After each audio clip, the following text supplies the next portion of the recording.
Hi guys, so in this video I'm going to go over the WordPress dashboard, how to log in, what each of these tabs mean, what you can expect to find in each tab, and just make any changes that you need to kind of view the dashboard a little bit easier. So the WordPress dashboard is the very first screen which you'll see when you first log in.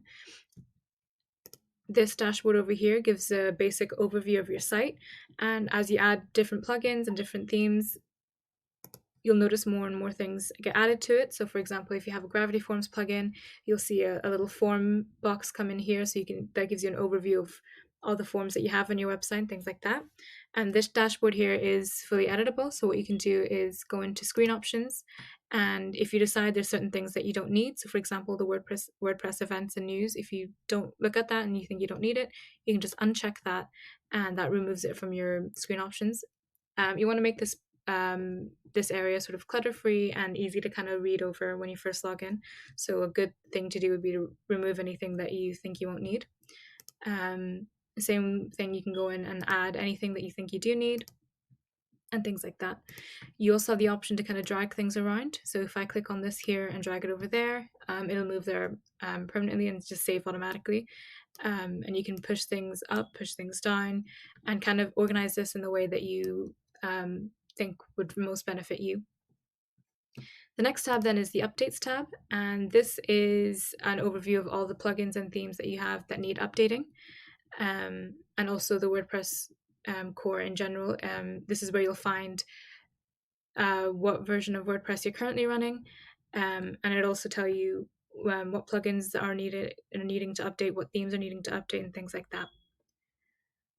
Then you have your posts, and this is where you'll have all the posts on your website stored, and also the posts that aren't currently on your website. So if they're saved as a draft or if they're private, they'll also stored here.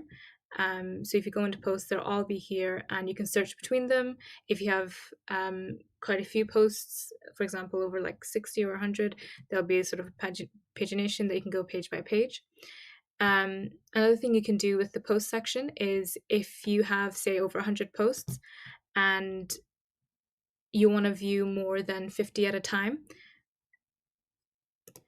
by default, WordPress will only show you 20 at a time. So you just want to go into screen options, and where it says number of items per page, you just want to increase that or decrease that to an amount that you think would be helpful. Within that, you can also take out any columns that you think that you might not need. So for example, if you uncheck the comments checkbox, the comments column just kind of removes itself. The tags, categories, if you think that it's too much clutter on your website, and on the dashboard, then you can just remove those. These aren't removing the columns like permanently from the post, they're just removing it from the dashboard. You can still see the comments and categories if you were to click into the post. They're still there on the back end. This is just mainly for the overview of the dashboard. Sometimes you might find there's a lot of columns and the information becomes unreadable. So this is a useful tool to have just so that you can remove some of the columns and view everything really easily. Within the post tabs, you have different buttons. So within the add new, it'll just automatically add a new post, and it'll open a blank version of a back end of the post, and you can go in and start adding in the post details. You can add your titles, add any categories, tags, your featured image, and then schedule as you need to. The next tab then is the categories tab, and this is like a bulk way of adding different categories. So for example, if I wanted to add a category here, I'll just add the name of the category. I can keep the slug blank, and it'll just take the name of the category as the slug, and you can give it a description. And the description is mainly for back-end use. It isn't typically shown on the front end. It's just so you know a brief about what this category is and what kind of posts people will find within it. And then another thing you can do is add a parent category. So I'll just add this one here. And if I wanted to add a category within that, I would just select the parent category here, and then just click add new category. And now that category is a subcategory of the marketing one that we've just created before. And the tags one is the same. So it's you can add different tags, and it's the same kind of method as the categories. You would just click into categories, and then add the different tags that you want. You just need to add the name, and then the slug will kind of automatically generate depending on the name that you've added. And you can also add a description as well. Within the post, then once you have different categories and tags added, you'll notice there's like a filter function. So you can filter between different categories. This is useful if you have loads of posts and you just want to see posts within a certain category. You can just go into all categories and choose the category that you want to filter and just click filter. And it'll show all the posts that have that category attached. You can also filter within dates. So these are dates published basically. And you would just select the date and the month and year that you want to view the posts for. Another thing you can do is bulk action some of these. So if you have a few posts that you realize that you want to delete, you would just select by the checkbox which post that you want to delete, and then under bulk actions, just do move to bin and then hit apply.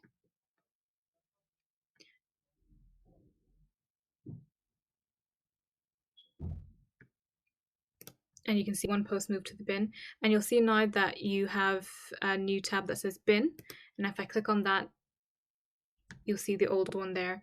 And if you want, you can restore it, or you can just delete it permanently. We'll just restore it for now, and that'll move the post from the bin. And you can see once it's been moved from the bin, it doesn't automatically publish it. It actually publishes it keeps it as a draft, and then you would need to go in and publish just here.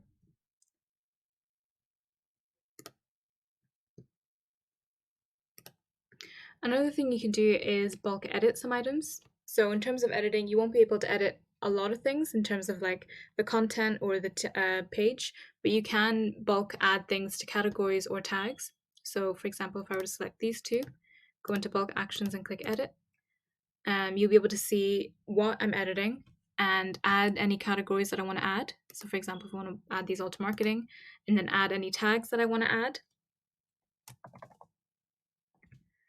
And then I can make changes to any authors. I can make changes to whether or not I want to allow comments or not. I can make changes to status, make it published or private.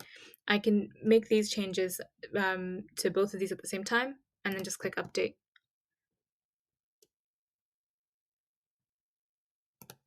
And now you can see these two are now updated with the new tags and the new categories. So next, moving on, is the media library. So the media library is where all of the images, audios, videos, PDFs, different files that you upload to your website, it'll be uploaded here. When you're adding things to pages, when you're adding things to posts, it'll automatically get added to the media library, or you can add new images to the media library yourself and then have that ready for when you're uploading to post or onto a page. So to add a new image or to add a new file to the media library, what you want to do is click into the media library and then click add new. And then you can either drag and drop the files over here, or you can click select files. And it'll open up your file explorer, and you can pick an image from your computer, click open, and it'll upload immediately to the media library. Within the media library, you can click on an image and add any alternative text, add any captions and descriptions. And this is really good for SEO, especially the alternative text. It's good for Google to understand what kind of image this is, and it's also good for screen readers. And by default, it'll create a file URL. So if you ever need that, you just need to come into the media library and select the file URL from there.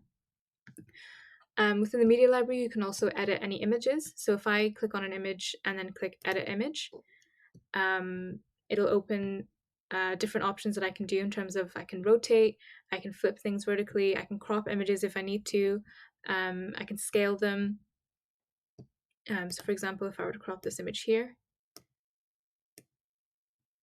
and then click crop, save. I don't have to worry about doing that beforehand and uploading it. I can just upload it and edit the image here.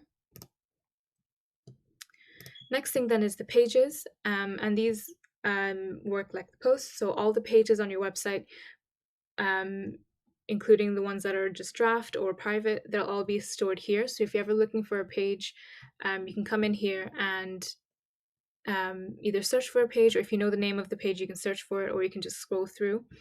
And just like in posts, under screen options, if you can change the column details, so you can remove some of the columns that you think you don't need and just make it less clutter. And you can change the number of items per page. So if you do have a lot of pages, you can just change the number of items and be able to scroll through a lot easier. With the pages, you can also bulk remove pages. So if I select a few pages and click move to bin, I can just hit that apply, and then in the bin you can see I've removed all 3 pages. Same if I want to restore them, I can just bulk select all of them and then go back to have it back in the all pages section and move from the bin. Same thing with the posts, I can also bulk edit them. So if I take the ones that have just been moved to the bin and are under now draft, I can just click edit, click apply, and change the status like this, and change anything else as well. So in terms of the pages, I can change the parent page, I can change the author, and whether or not I want the pages to allow comments. And then I just hit update, and then those pages are now done. The next tab then is the comments section. So any comments that are on your website, either if they're on the blogs or if they're on certain pages, they will be stored in the comment section. And depending on how you have your settings, you can either, if you need to approve the comments first, you can come in here and approve the comments, either by unapproving by the option here, unapprove, or reply to a comment, or you can bin comments. All your comments can basically be managed through the comments section. Next thing then is the appearance, and this is the themes. So the theme that you're using on your website, it'll be shown here. And with WordPress, you can only have one theme, and within that theme, you can have a child theme to help you make any edits and not lose any of the styling every time you make an update. If you have any extra themes that aren't being in use, it's best practice to remove them. And within the appearance, you have a customize option, and what you can customize varies from theme to theme. But you typically, within the customize option, you have the option to change the site identity. So this is where you'd add the tagline, a site icon, the logo, and the title. You can also choose the menu, and you can also create different menus and your homepage settings, which will be set up as a static page, or you can set it up as the latest posts, and you can also add any additional CSS. Again, so this section would vary between different themes, but that's typically what you would get. So if I were to come out here, and under themes, if I go into menus, this is where I can edit the main menus on my site, and you can have as many menus as you want, and they can be applied to different sections of your site.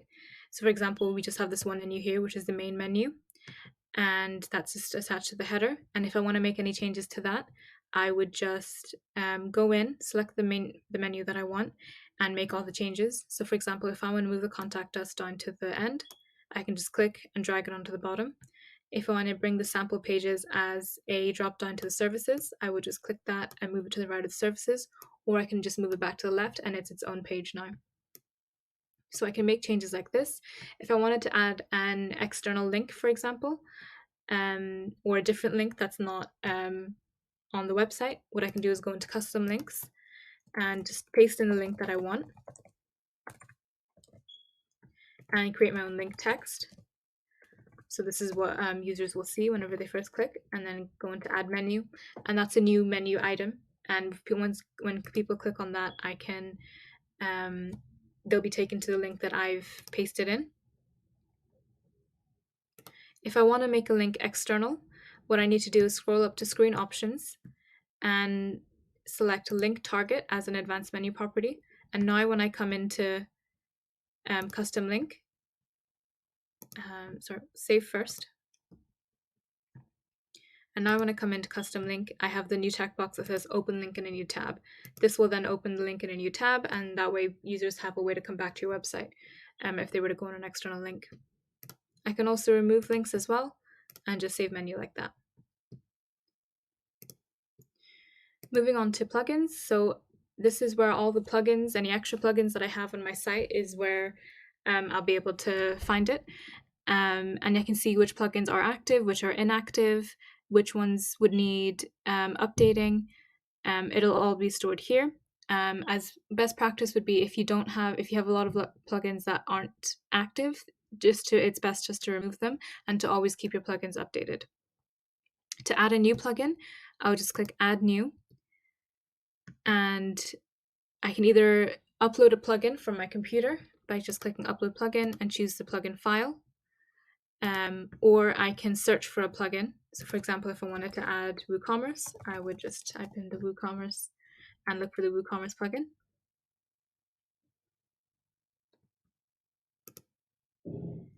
And then just click install now, wait for that to install, and then click activate. And then once it's activated, it'll take me to the WooCommerce dashboard. When it comes to adding different plugins, you want to make sure the plugins you're adding have good reviews, so you know they're from a reputable source. And it would be good to find one that has been around for a while, so you know there have been many updates, and it's one that people tend to use. Then if you go into users, this is where you can manage all the users that have access to your account. This includes any admins, any customers, any subscribers. They'll all be added here. So right now you have 2 admins. If you wanted to change the password for someone's account, you would just go into the user that you want to change the password for, go in, and either you can send them a password reset link, so they'll be sent an email asking to set their own password, or you can set a new password for them. It'll automatically generate a password, or you can just use your own, and you can either use the password gauge to kind of pick a strong password, or you can confirm the use of a weak password. To add a new user, you just click add new. And to create a new user, the minimum that you'd need is a username and an email. And these can be the same. You can use their email as a username. And then you can add their first name, last name, and this will kind of be a bit more personal to them if they want to have their name up here. So you would just type in the email here. And then you can either generate a password for them, or if you have the send user notification enabled, they'll get an email saying that their account has been created and they would set their own password. And then you can also set them a role. So different roles have different capabilities. So for example, an admin has access to everything, including they can make any changes to plugins, they can add plugins, they can make changes to the themes, things like that, and they'll be able to remove and add access to users and things like that. You want to make sure that whoever you add as an admin, that you're not adding too many admins, and that you're not giving anyone more access than they need. Editors, the editor has access to all posts, pages, comments, categories. They can create, publish, and edit, delete any posts or images or any pages, but they won't be able to have the same amount of rights as admins, and they won't be able to create any more admins or invite any users and things like that. Authors has less rights than an editor, and they can only write posts, upload pictures, edit, and publish their own posts. A contributor can write and edit their posts until published, and then they can create their own posts and page, but they can't publish them. They can't upload any images or files, but they can see your site status. And when they want to publish something, it has to be approved by an administrator or an editor. And then once the post is approved, the contributor can't make any changes once it's published. Then you have subscriber, who are people that can read and comment on posts, and customer and shop manager are options for the WooCommerce ones. So a customer can go in and look at their order information, and Shop Managers has access to the back end of WooCommerce, but they won't have access to anything else in terms of posts or media and things like that. So what you want to do is make sure that people only get the access that they need, and then select the role and then click Add New User. Last thing I'm going to go over is the settings. So you have general writing, reading, discussion, any media settings, and permalinks and things like that. So under the general settings, you can pick the site title. You can also do this in the customizer as well, site title and tagline. Things like the WordPress URL and site address can be changed from the WordPress dashboard. An admin email address. So this is used for admin purposes. If your site were to go down or if there's any issues on the site, WordPress will notify the admin email address in this. And what you would need to do if you want to change that, you would just add the new email address here, and the new email address will then get sent an email asking to confirm, and it doesn't get changed until the new email has confirmed. You can set the site language, and the time zone as well. So you should set this relative to yourself. You can set the date format here, and this is the format that'll show on the blogs and things like that.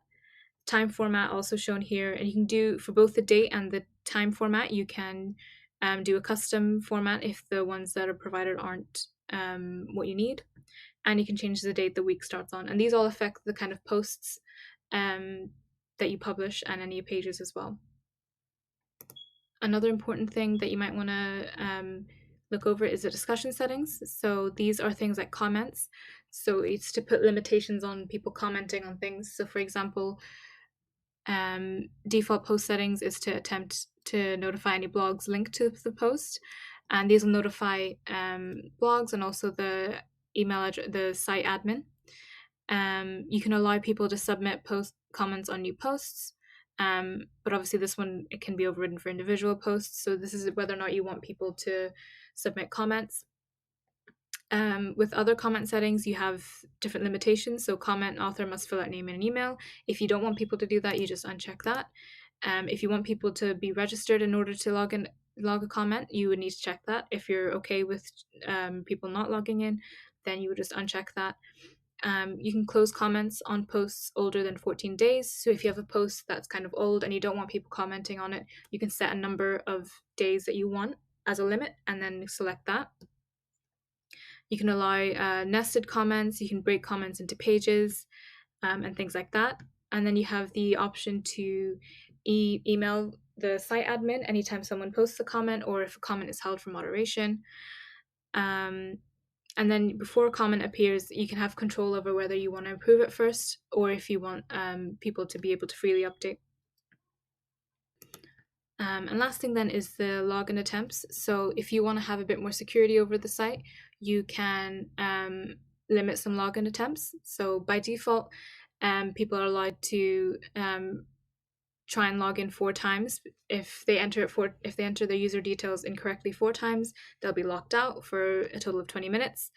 And after 4 times, and if they've been locked out 4 times, the lockout time goes to 24 hours, and it takes another 12 hours for it to be reset. So if you want to change the times out here,